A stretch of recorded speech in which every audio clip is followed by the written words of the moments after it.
That's the Knesset. In the suburbs, the western suburbs of Jerusalem. Do you know what the Knesset is? The parliament building of the state of Israel. From the university. From that part of the university that is the shrine of the book. Now this is really wonderful. The outside of this looks like a big jar, like the jars they found the Dead Sea Scrolls in. And this is the great Isaiah scroll. And of course, if there were a nuclear war or a natural disaster, this thing is the top of a jar, you see? This thing will descend into the earth and take the Dead Sea Scrolls with it. It's on a hair trigger thing so that if any trouble comes, they go down into the earth.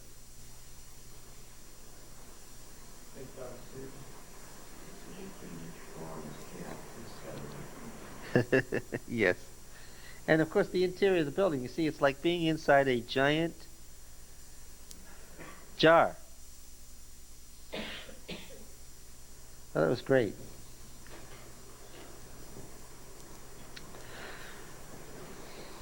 One Q Isaiah A. Yes, you can read it. It's classic square Hebrew script. It's very clear. It's close to the Masoretic text, but it is not the Masoretic text. How many textual families are there? 3. Yes. The Palestinian, the pre-Palestinian that the Greek is based on, which we call Egyptian or Alexandrian, and the Masoretic text, which comes probably from... Where does the text of the Old Testament that we've been reading come from? It comes from Babylon. One of the jars. One of the jars from the Dead Sea Scroll caves. Still a bitter argument about whether the Dead Sea Scrolls are from Qumran or whether they're from Jerusalem or both. Oh, we don't need that. There are the caves themselves. Where is this place? No, it's not in Jordan. Well, it was in Jordan when they were discovered, but after the 6-Day War, it's what? It's in Israel. This is 30 miles south of Jericho. Several miles back from the Dead Sea. You can see it there. Ein Feshka, the wadi here where the water runs through, is just below these cliffs. I think probably everybody in the world knows the story of the little Bedouin boy who threw a rock in the cave to see if his sheep had wandered in, and instead of hearing it thud, he heard something break because he had hit one of the jars. And he went in to see, and this all happened in 1946, and thus was born the saga of the Dead Sea Scrolls. And of course the great Essene scriptorium and the 1,200 graves and the whole history of the 400-year history of the Essene sect. And all of that, hotly debated, and all the caves up behind revealed. And here is the central complex, that is the Dead Sea looking south. Here's the central complex where they made, well, this was their common house, their mother house. This is where they made everything. People living all around in huts, in tents, in caves. One of the 3 great sects of Judaism. That sect, by the way, which had been protected by Herod and was known in the Gospels as the Herodians. And Jesus said what? Beware of the leaven of the Herodians. Certain of the Herodians came to question him, it said. They were always against Jesus. Why? Yeah, well, yes. And who was their candidate for Messiah? Who did they believe was the Messiah? They were a messianic sect. Who did they believe was the Messiah? Who was their man? Well, Herod was their protector, and That's what's so ironic about the story, is it's contained in the Gospels. He was their protector until they produced a Messiah. Who was their Messiah? Yes, John the Baptist. There was a man sent from God. His name was John. He bore witness to the light. He was not the light. He admitted he was not the light, but he bore witness to the light. That's what that's all about. That's all an argument with the Essenes about whether or not John the Baptist, their man, who did I say the Essenes were referred to in the New Testament? Yes, that looks good. How are they referred? The Herodians. Jesus said to beware of the leaven of the Herodians.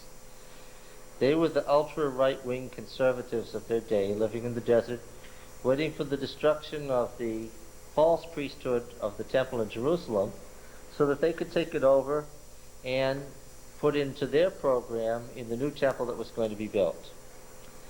And this was their central headquarters down by the Dead Sea. And you see all the caves, in the limestone caves in the background where people lived and worked. And their famous scriptorium and their production of skins and so forth down here was all in their central headquarters here. Josephus says that there were little camps of Essenes all over Palestine, outside the cities, but that this was the central location. There's a ritual bath where baptism by immersion was practiced. Remember, I told you that John the Baptist, his teaching springs right out of this community. The more that's known about the Dead Sea Scrolls, the more light it sheds on the background of John the Baptist's teaching, and why there continued to be this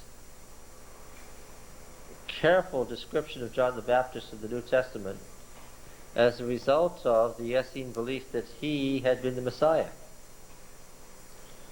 The Essenes were always a messianic movement, and they had been waiting for a messianic figure, and apparently they accepted John the Baptist as that figure. Again, John 1, you remember? What's that paragraph? It's so carefully stated. There was a teacher sent from God. His name was John. He came to bear witness to the light.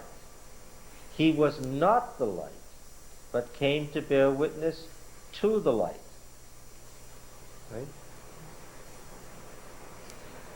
You've probably, any of you ever studied anything about the Gospel of John? Does anybody know anything about the Gospel of John?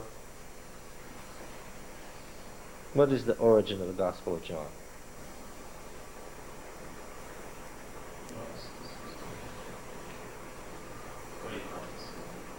Gnosticism?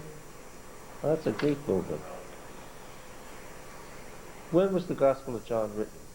Say in relation to Matthew, Mark, or Luke. Much later. Much later. And where? Probably on the island. In what part of the country or world? The Aegean. Yeah. That's the standard answer, and probably quite wrong from the viewpoint today. The Gospel of John, instead of being the most Greek, philosophical, distant from the time and event, is probably the earliest Gospel, closest to the events, and written largely under the struggle in Palestine of competing messianic sects to relate Jesus to Judaism, and particularly to Essenism. And it shows not the speculation of late Greek philosophy, but the Neoplatonic thought of the Alexandrian Jewish community as it was represented in Palestine. You understand that Christianity was a major influence in first century Judaism? You're aware of that, right? There were about 6,000 priests ministering at the temple in Jerusalem. We looked at those slides in great detail, the size of the complex and so forth. There were about 6,000 priests ministering there. at any given time. And these people are the other priests who rejected that temple from a split that came apparently in the Maccabean period. But of those priests, how many were Christians? Do you remember the book of Acts saying that a great body of the priests believed? How many were Christians? According to the nearest records we have, about 2,000 of them. What does that mean? That means that after the death of Christ and with the temple ritual going right on without any change, 1/3 of the temple's personnel were Christians. Now, why didn't the Essene part of the priesthood, why weren't they in there competing? Because they rejected the temple, and where were they? They were down here. Yeah, you see the Dead Sea in the background? It's only about 2 miles down to the shore, and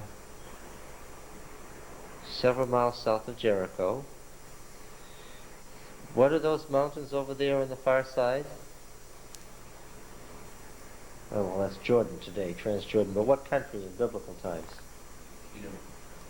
No, this is the northern end of the Dead Sea. This is almost at the very northern tip where the Jordan River washes into it. Moab. Moab, yes.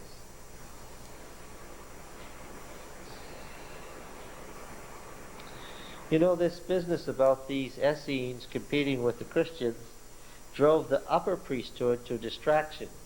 Because what was the philosophical or theological leaning of the upper priesthood? Were they Messianists? No, what were they? What was their religious persuasion? What sect were they? Those were the Sadducees. Yes, and what was their religious persuasion? What did Sadduceeism represent? Liberal, conservative, middle of the road? Very liberal. What did they believe in? They didn't believe in miracles. They didn't believe in miracles. They didn't believe in the resurrection.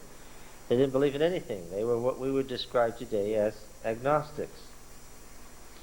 Well, they believed in tradition and the importance of tradition and so forth. They believed in their own wealth and power, but they certainly didn't believe in the Jewish religion. So can you understand the problem that was created by the upper priesthood being largely Sadducean and the lower priesthood being either Pharisee or Christian? There was real tension going on there. Who was the leader of the Jewish Christians? So as to further complicate matters. You said it was James. Nicodemus. James. How do we know that? Well, the Jerusalem gathering. The Jerusalem Council he was running, yes. Who does Paul say was running the church? Peter? No. Who does he tell the Galatians he went to see first? James. Known to history as James the Just. Recognized as the leader of the Davidic family. And why therefore important to Jews everywhere? This James in the New Testament was a well-known figure. Staying outside of the Bible, people also. He was a well-known figure outside the Bible. He was known as James the Just. His murder during a 3-month absence by the Roman governor, by the high priest, his rival, set off the Roman-Jewish war. And the book of James, as we have it today, as we'll study, we'll get there eventually, was written from James's writing, compiled after James's murder as a commentary on that murder. And in fact, the murder itself is referred to in the book of James. You have murdered the just one, it says, right in there. And a commentary on the Roman-Jewish war.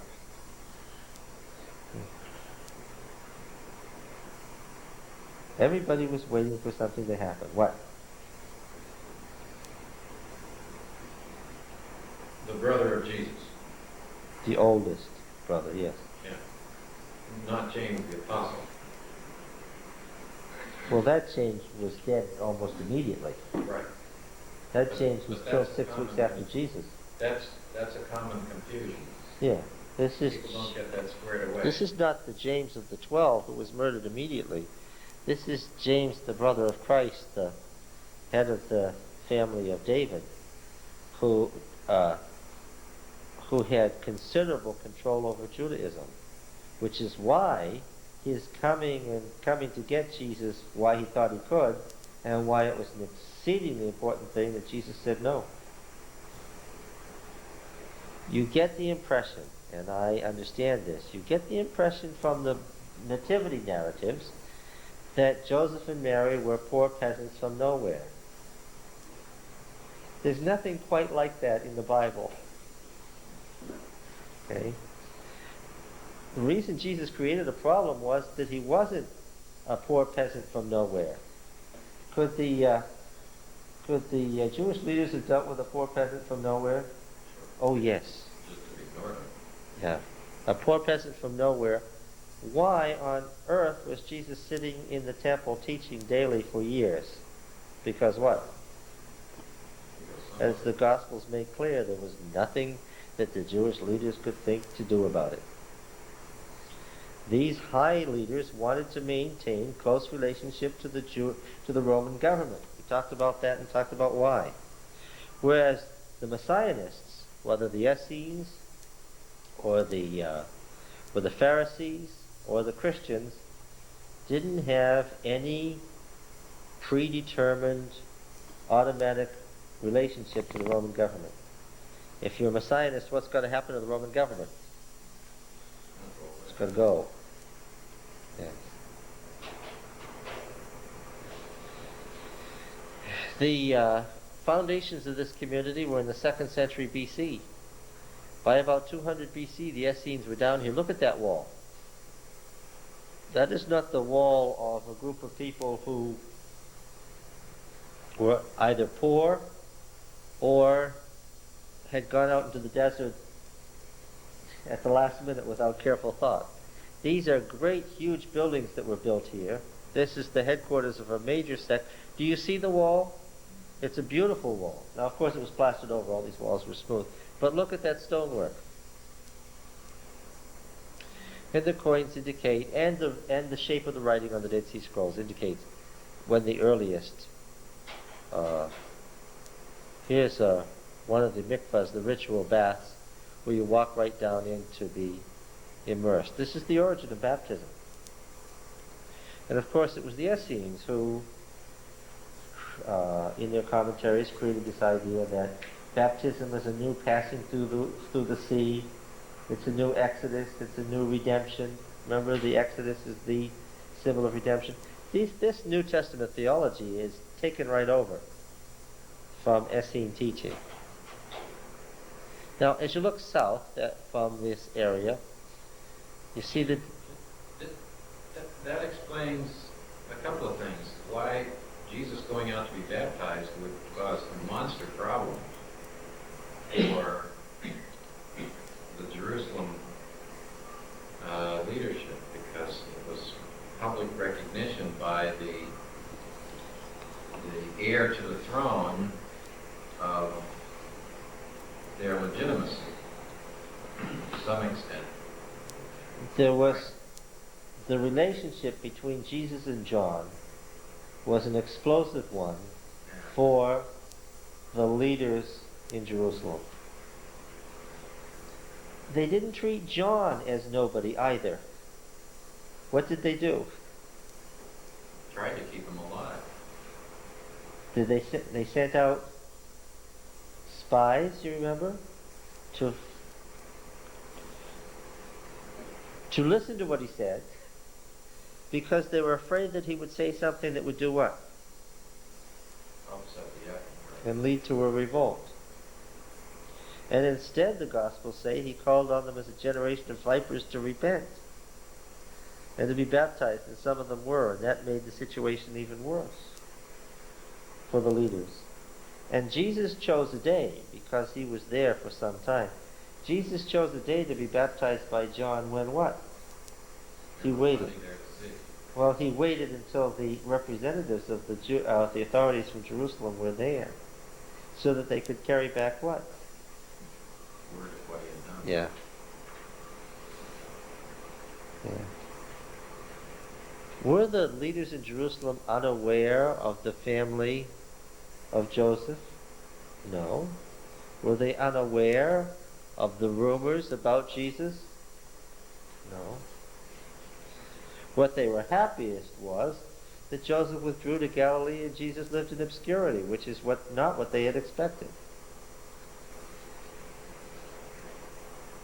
See, that's what's usually lost in all of this stuff. Like when in studying David, is the politics. I mean, it's like we cut off the human side. factors, and all Yes. we talk about is the theology and the religious stuff and everything, and forget that all of this was there too, and it's what made the other story real. Well, spiritually, people want to emphasize the spiritual side. I mean, when Jesus rode into Jerusalem on that little white donkey, that was a really bad thing for the leaders, not just because he was an ordinary type guy, but because he was heir to the throne. And This was a declaration of the ascension to the throne. that was the way the Hebrew kings had been anointed. And he was the guy who would do it because he was the right one. That's what the infancy narratives are there for. The question of Jesus' legitimacy in relation to Joseph and why Luke traces him to Joseph is because of the question of Jesus' relationship to Joseph and to James. And yes, the thing that I object to is not missing the political background, but if you miss it, then a lot of the theology gets lost. You don't know, as the authors knew, you don't know what's being said or implied if you skip that part of the story.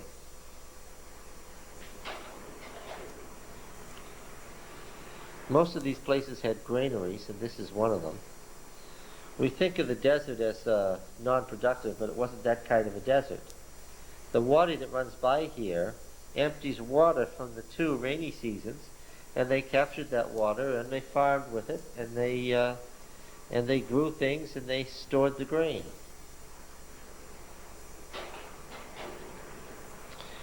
This is the bottom. That's as far up as the walls were still standing. The bottom of the scriptorium. Now, this, of course, wasn't. They didn't find it. It was nice and clean. Somebody hadn't just swept it. It was full of rocks and stones because this was a 2-story building, and the upper story had collapsed because the 2nd floor was held up by beams, and the beams burned through. And the outer part of the wall, being made of plaster, burned also.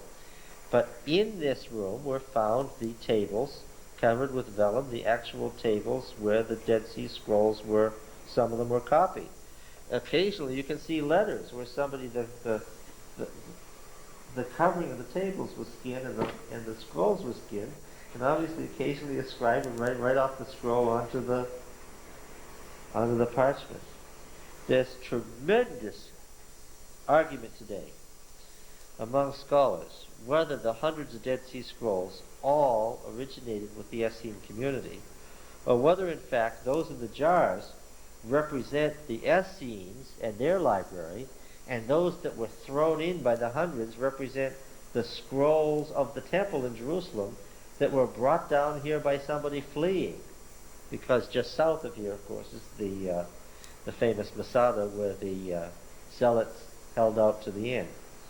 And so there's a tremendous debate.